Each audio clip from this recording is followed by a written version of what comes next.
Well, it's Friday. Who fancies a brief session of Q&A before the weekend? I do. And that's why we're doing Full Auto Friday, 94. Here we go. Okay, got the red smoke.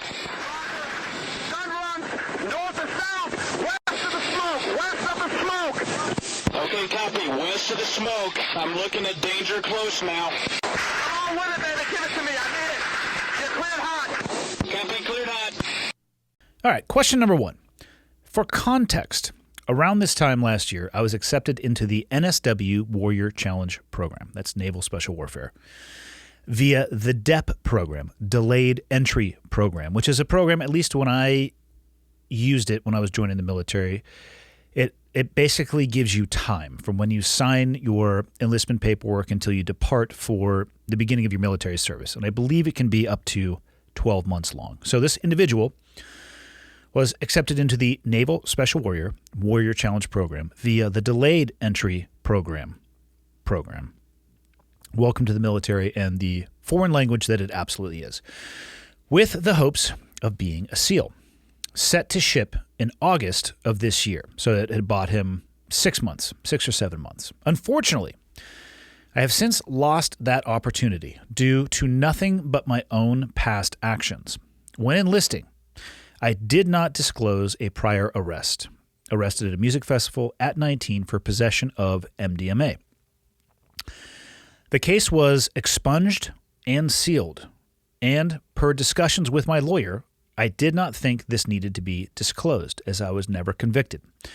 It goes without saying that this came up prior to my ship date, and I was subsequently dropped from the program. I was working a waiver, but current Naval Special Warfare requirements do not allow any recruits to join the Warrior Challenge program who have had a past drug charge, regardless of outcome, aside from marijuana. Needless to say, this has left me feeling disappointed, frustrated, and at a loss as to how to move forward. Essentially, I feel, and you put this in parentheses, rightfully so, like an absolute failure and have lost a career path that I've been working and training towards for a couple of years now. I also have 2 cousins in the Naval Special Warfare community, and I feel like I have let them down. Since being dropped from the program, September of 2021, I have found myself becoming a bit of a recluse, finding no motivation to make it to the gym, go to my jiu-jitsu classes, or really do anything outside of self-loathing after wrapping up my day job, which also doesn't seem to be fulfilling my career hopes. Supply chain manager at, I'm not going to say the name, just for anonymity. My question is this: have you ever dealt with a significant loss of a personal goal, personal motivation? And if so, how did you deal with it? Any advice that you may be willing to offer would be greatly appreciated. As a side note, I do have a character attestation letter. I have a character attestation / letter of recommendation from CNO, Chief of Naval Operations, Admiral Vern Clark, but have not brought that to the new recruiting office, as I don't know that it would make a difference at this point. And I don't want to use this leverage if it leads nowhere and only smears egg on the Admiral's face for recommending me. Would this be worth giving a shot? Well, let me start with this. If you never give it another attempt, you're never going to actually know. And I don't know if it would be even remotely possible for there to be egg on anybody's face for writing you a letter of recommendation. It's unlikely, highly implausible that if you go into a recruiter's office and you have this letter and you lay all of this out, what you have laid out in this email to me, that they are going to somehow try to get a hold of this individual and try to tell them about who you actually are. So I really wouldn't worry about that. If this individual wrote you a letter of recommendation, that's exactly what it is. They probably wrote it for a reason, probably because they feel like recommending you is the right course of action to take. So maybe then, even if they did get back to him, which I really feel like is damn near an impossibility, and they were trying to portray you as character other than this individual knows you for because they wrote this recommendation, he could say, hey, go fuck yourself. You guys are actually the ones who are in the wrong. So don't worry about that. Use the letter of recommendation for what it is. Is it worth giving it a shot? I don't know. How important is this to you? So I'm going to jump back. You say, essentially, I feel, and then you put in parentheses, rightfully so, like an absolute failure. I was talking about this on the last Full Auto Friday, the power of negative self-talk and how much of a barrier that we can all put in front of ourselves by the way that we think about and talk about things, specifically to ourselves. The world will do its best to kick you directly in the ball sack enough times in your life that you don't need to sit here and pine over this and get yourself to the place where you're like, I deserve this. Rightfully so. I feel like an absolute failure because of something that you did that sounds like you regretted at the age of 19 years old. All right. Guess what people do at the age of 19? They do some stupid shit. So don't let that be one event that defines you for the rest of your life and now makes it feel like you cannot ever escape or move on or move past this one instance where you made a poor decision. And I don't know. I mean, I don't even actually necessarily, I'm going to have to Google what MDMA is after this. I have no experience with it whatsoever, but I bet you some people will be like, oh, you didn't even make a bad decision. I digress. For people who are considering joining the military, the recruiters are going to ask you questions about your past, questions about everything that you have done leading up until you ending up in the recruiter's office. If you are not completely transparent with them and they find something that goes against what you said, specifically something like this, yes, you are going to get booted. I am never going to advocate that somebody lie to a military recruiter. I don't think that that's what you should do because of exactly this example right here. What I'll tell you is, and I've heard this play itself out more than once, about things that happened when you were either a minor or just past it. You know, the case was expunged and it was sealed. I've heard that a few times. Expunged and sealed, you know, as per discussions with your lawyer. I don't know how a lawyer would necessarily confirm that. And I actually don't even know what systems the military looks into when they're doing a background check on potential applicants. But if things were written down and things were put into a system and you were arrested, what I would say is it's very likely that even though somebody says it's expunged and sealed, that it may actually not be. And I only say that because this is probably the fourth or fifth email that I've received similar to this, but I've also heard it just in day-to-day conversation with people probably a half a dozen times. And I just suspect that there's a reason that it comes up like that. And I suspect that that reason is it still exists in some system somewhere, and the military has access to said system and has the ability to look at it. If you had been honest up front with them about it, you said right here in that first paragraph that you were working on a waiver, but the requirements do not allow any recruits to join this program with a waiver for anything other than marijuana. So you might have disqualified yourself because of something that you did when you were 19 for this one very specific job and career among countless others in the world. That is possible. Another thing I would say is maybe look at something outside of the Warrior Challenge program. And this is where I'm a little bit over my skis because I'm not really aware of the current recruiting pipeline and process. I do know that there are ways that you can apply for buds when you're already in the military, which would be probably outside of the Warrior Challenge program. I feel like this program is designed for people getting ready to come in who then have a guarantee or a contract to make their way to buds. You know, maybe that's not going to work due to their wavering process. Maybe you could join the military without that guarantee of the Warrior Challenge program and then compete your way for a slot once you're already in the military, obviously the Navy specifically. Is that a gamble? Well, first off, I don't even know if that's possible. But if it is, would that be considered a gamble? Yes, it would. But how much does this actually mean to you? Because if it means to you what I think it does, based off of what you are describing, then you need to exhaust every possible and reasonable opportunity so you don't look back in your life later on with regret. You're already saying, this has left you feeling disappointed and frustrated and at a loss as to how to move forward. Well, what you may not want to hear, but what might be true is that the only way to move forward would be to put your military goals aside because maybe the waivers will change in the future. Maybe they won't. It may be an avenue that you may never get the chance to actually explore. And you need to noodle on that. And you need to figure out a way and find peace with that you're going to need to set a different goal for yourself. Now, what happens when something that you have wanted for a very long time and worked very hard for a really long time is ripped from you?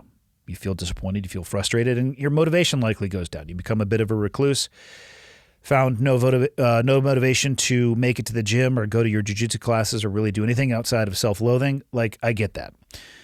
And I also get that your current job doesn't seem to be fulfilling your career hopes. I suspect you're early on in life, and I think it's abnormal for people to find a career early on that fills all of their career hopes and aspirations, and that's okay. I have no math or data to support how many occupations people generally have in their lives, but I bet you it's more than one. I bet you, if I had to guess, the average is like 6 to 12.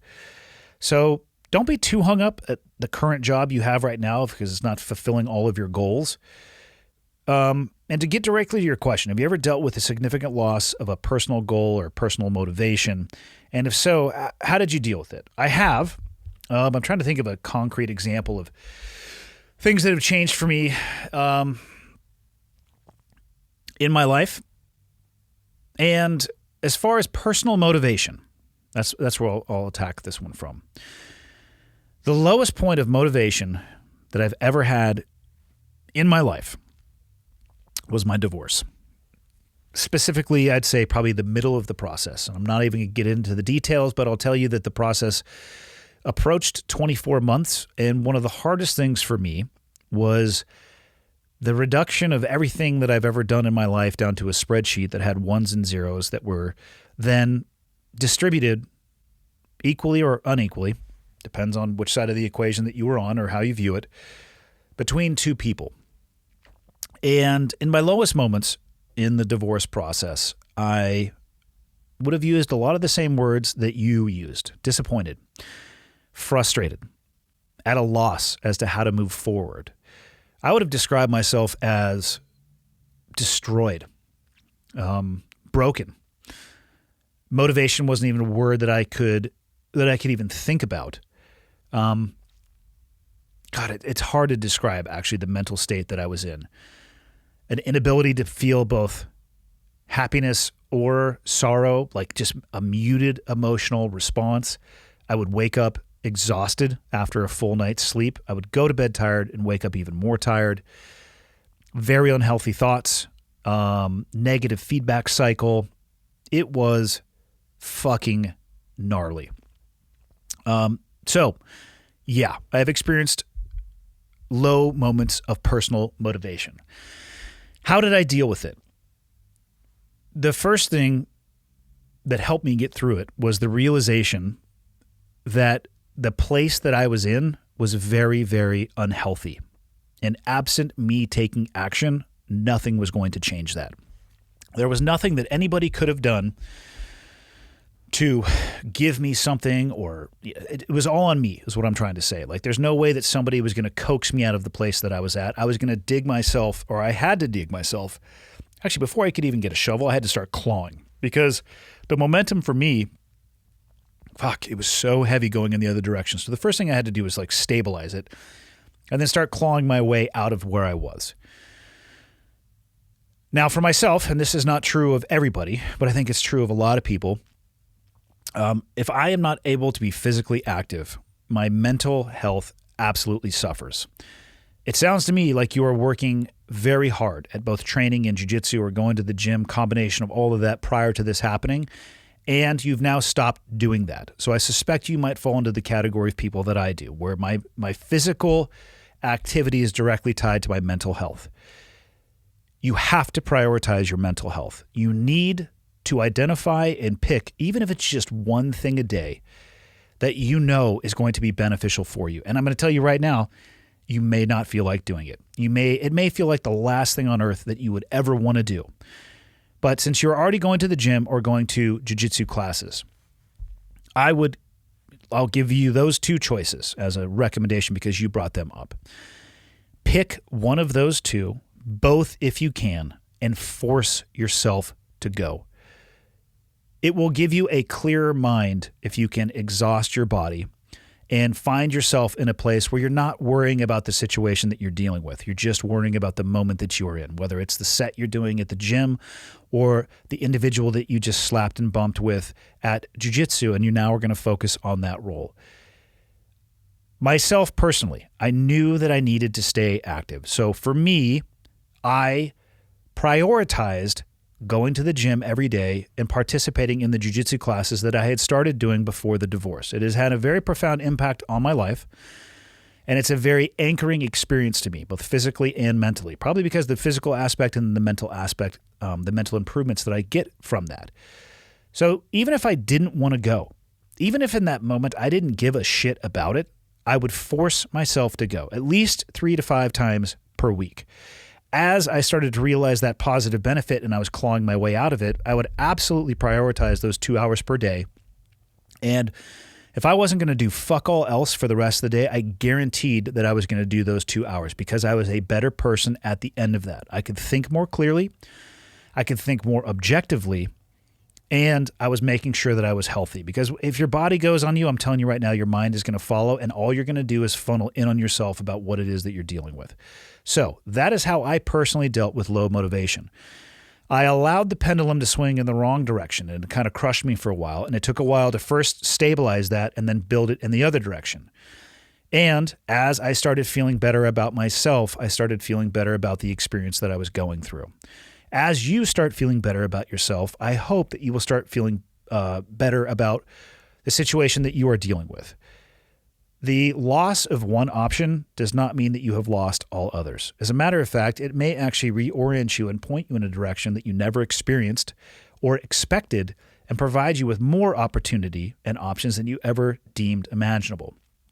It may not feel like that right now, and that's okay, because right now, what you need to do is get through the day and focus on something that's going to make you at least slightly healthier or slightly better.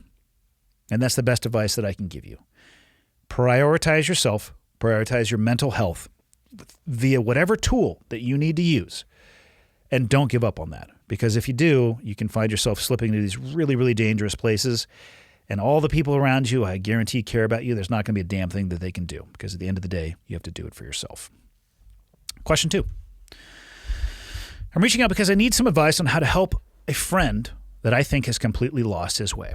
My friend and I are former service members. We met in the Army and served together for the majority of our time in.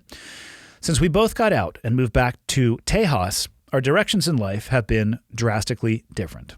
I've moved on to working in the IT space and have found discipline outside of the military by working out regularly, volunteering, and spending time outdoors and practicing BJJ. My friend, on the other hand, seems to have nosedived in a big way. He used to be super motivated, in great shape, and filled with tons of passions and interests. Now he is the shell of the man that he used to be. He works dead-end jobs to get by and spends most of his days in his basement playing video games, smoking endless amounts of weed, and eating like a trash compactor. Every time I try to get him out of his house to get him to do something, it is met with a resounding no. And he approaches all pursuits now with a what's the point attitude. He has become impossible to motivate. I don't know what has caused this downward decline, as he has told me he is not depressed, nor has he experienced anything in his time in the military that would be causing him any mental anguish. A few months ago, I tried pulling him aside to have a hard conversation about his direction in life and about his drug usage, but he's in a full defensive mode and it didn't go over well. I want to try talking to him again, but I'm worried it's going to go wrong again and completely destroy our friendship. I'm stuck. How do I get my friend to want more for himself and stop him from his empathy path he is going down?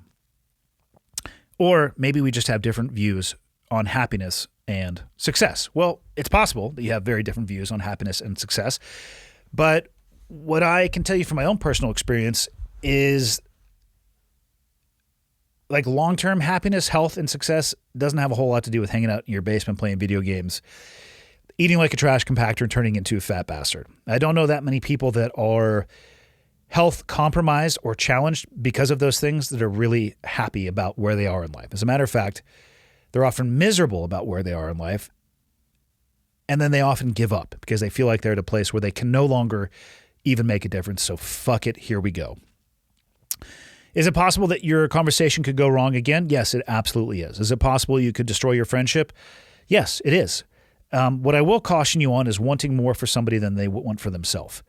That is a place where, and if you've ever been in a coaching role, specifically at a gym of any type, and you see people and you want to invest in them and you realize that they're not willing to invest the same amount in themselves, it is so utterly frustrating. And at some point in time, you have to cut the cord because they're never going to. They are going to allow you to just pour an unlimited amount of energy into them. And what it'll do is actually destroy you and not actually build them up very much. So be cautious with that. I think it's possible that this individual perhaps lost the sense of who they were and they lost their sense of community by getting out of the Army. That's not true for everybody, but it can be true for some. But what I'll say to you is this: if you care about your friend and you consider yourself to be a friend to this person, you need to tell him what he needs to hear, not what he wants to hear.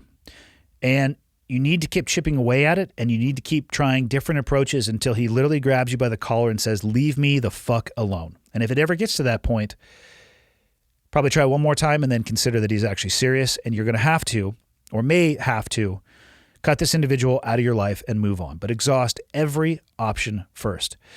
You can't motivate somebody else. I mean, I guess you can if they are watching you and the example that you are setting, but that could also have a polarizing effect in the other direction.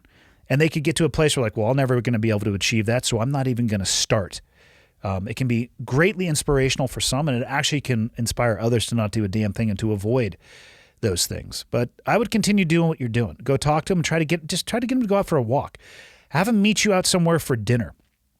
And if you're going to have these conversations again, make sure that this individual understands that you're coming from a place of caring about them and not judging them. Make sure, if you're comfortable using the terms, say, hey man, like, I love you. I love you like a brother, and I'm really worried about you. I'm not trying to judge you. I'm not trying to change your life for you, but I want you to know what it is that I'm seeing and how that's making me feel. But try not to make the whole thing based in emotion. Try to make it based in logic to the best of your ability. And the individuals that I have experience having those conversations with, a lot of the time, their response will be very emotional. Now, that doesn't mean that your response has to be, but it means that you might have to bear the brunt of some of their emotional response, and that's okay. What I'll say is, don't go tit for tat. Don't escalate. If they're not happy with what that it is that you're saying to them and they want to explode on you a little bit, just take it. Don't get into an argument. Maybe end the conversation and bring it up again some other time. In my experience, even after those explosions, these people will often circle back around after they've had some time to digest exactly what was said. And that's actually what's important. It's not about winning this engagement or conversation or argument. It's about getting your point across. So do it as logically as possible and come from a position of caring and not from a position of judgment. Question 3. Curious. Why do you wear your headphones during Fallout or Fridays? It makes sense when you are talking to somebody else. I figure their voice comes through the headset and vice versa. But for the solo podcast, it seems odd if your own voice is coming through the headset. It's a good question. That's why I decided to answer this one. It's not odd. There's such a difference in this room and in every studio that I've ever been in when the headset is off versus when it's on. When the headset is off and you're in a room that's acoustically designed, it really absorbs the noise, and it almost deadens it. But when you put the headphones on, one, it gives you an idea of the volume that with which you're actually speaking and the microphone is picking up. So it allows me to kind of make sure that I'm talking at the appropriate volume. But it locks you into your thought process and conversation as well because it's concentrated directly in your ears. And I have just found that it's a better way to connect with your guests. But since you asked about Fallout Friday, it's a better way to connect with the questions that I'm being asked. And it just seems like it ties me a little bit closer. So that's why I choose to wear them. I can hear better. It allows me to, real-time track the audio perspective. And yeah, that's it. So not the first time I've gotten that question, but for those of you that are asking, that's why. Last question for today. First off, I find the podcast insightful. It is constantly being played through my work days, and I will be in rotation for as long as you keep posting. And I appreciate that. Thank you. I've been hesitant to reach out and submit a question, but after I listened to the Fallout of Friday where you mentioned your father was a Mason, all of my anxiety disappeared. My dad, who is the dictionary definition of hardworking, is also a Mason. And I'm curious on your thoughts with regards to an issue that I'm having with him. He, like his dad, is a stubborn son of a bitch when it comes to his health. I wonder, sir, if you are. I suspect you are. That apple often doesn't fall far from the tree. I'm struggling with him to start taking it seriously. For some context, my dad, he was raised by two equally stubborn German immigrants. My father and I obviously come from a German lineage as well. Interesting how many German bricklayers and masons there are. My dad was raised by two equally stubborn German immigrants who survived World War II. They always believed if you feel fine, then why go to a doctor? I always shrugged off his views on healthcare when I was younger because he was always strong as an ox and doesn't drink or smoke. Now that he's older, mid-60s, and still slinging bricks and mortar better than any 20-year-old I know, which is not uncommon. My dad would fucking crush a 20-year-old on a job site. I'm beginning to see the effects on his body from years of physical abuse. My mom shares my view and tries to persuade him, but is met with incredible pushback. He is a calm, collected, and respectful man. But the minute you try to get him to want to see a doctor, he turns into a confrontational asshole. I was wondering if you have any advice on how I can open up these lines of communications with my dad. I love the guy, and I want him to have an equally impactful relationship with his future grandchildren as he did with me. Man, this is this is like my own family we're talking about here. German bricklayers, hard-headed. Of course, I am not hard-headed. I evolved from what my forefathers were on the Stumpf lineage. Or I didn't. Perhaps I could be exactly the same. I have watched my dad smash his finger with a hammer, cut it deep enough that he needed to go get stitches, and the solution to both of those was to get duct tape and wrap it up and then deal with it or not deal with it at a later time. So hard-headedness runs in my family, and I think it runs into the brick mason trade. It's a hard job. I mean, that job, and I was never a mason. I was a hod carrier for my dad until I joined the military. Whew, they put the work in. Metaphorically and literally. Talking to your dad about this, though, your dad was raised by hard individuals that didn't feel like they should go to the doctor until they probably were on death's bed. I would say my dad is close to those lines as well. And I would say his parents and his parents' certainly were as well. And I'm going to tie this into the answer that I just gave, the one before the headset. And that is, how do you approach somebody, or what is the best way to approach somebody? And it's the same thing with this. It sounds like you have a great relationship with your dad. So it's not like you're sitting there and be like, hey, dumbass or jackass, even though that might be an interesting approach, and maybe explore that just to piss him off so he'll be more receptive to, hey, Dad, hey, can we go out for a beer? Or he doesn't drink, so never mind. You're not going to go out for beer. You're going to go out for an iced tea. Hey, man, let's go get lunch. And if you really want somebody to listen, at least in my experience, if you needed to have this conversation and voice your concerns, you could say, after the iced tea has been served, of course, and maybe a shrimp cocktail to pair with that, be like, Dad, I just wanted to let you know how much I care about you, and I'm worried. You're the strongest person that I've ever been around in my life, and you were an incredible role model to me. But I want you to be able to be a role model for my kids as well, too. And I'm starting to see a little bit of the wear and tear based off of how you live your life from this occupational perspective. And I just want to let you know that I'm concerned. And I think that, it might be at least a good idea to maybe go and say you have something that you wanted to have him get checked out or whatever your end state may be, tie it in through that lens. Confrontational topics don't have to be approached from a confrontational perspective. There's the honey approach and then there's the dog shit approach. I guess you could end up being covered in both, depending on which way you wanted to go. I'm not going to say there's one that's necessarily right or wrong, but you're going to draw people more to you with honey than you are with dog shit, is I guess the point I'm trying to say. So talk to your dad and express your feelings. Again, not from a judgmental perspective. I think I look at my own children. So I flip this. When I get emails like this, I'll flip it. And I am hard-headed for sure. But what would crack me in a heartbeat is if one of my kids came to me and said, Dad, I love you so much, and I'm worried. I care for you so deeply, and I'm worried about what I see, and I'm worried that maybe you aren't seeing it, but I want to make sure you're around longer. I want you in my life. I want you to be an important and impactful person in my life and in my kids' life. Like, there's no way that I'm not going to pay attention to that from my kids. If it gets heated, just leave it and come back from a different perspective, from a different angle, right? Like, change your approach 1 degree. And if it gets heated, come back. But whatever you do, don't stop.